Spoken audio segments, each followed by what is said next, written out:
The Child Protection Door Lock System provides added safety for small children riding in the rear seats.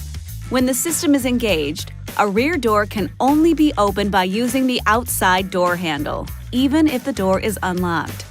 To engage the system, open a rear door, then use a flat blade screwdriver or the emergency key to rotate the dial to the lock position.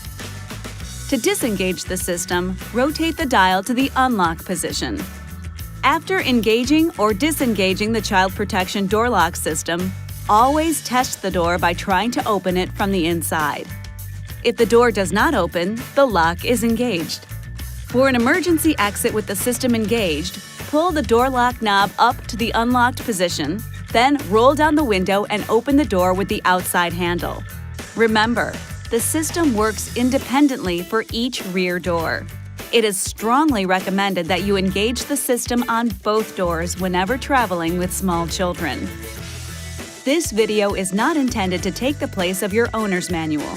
For complete details and other important safety information, please see your owner's information.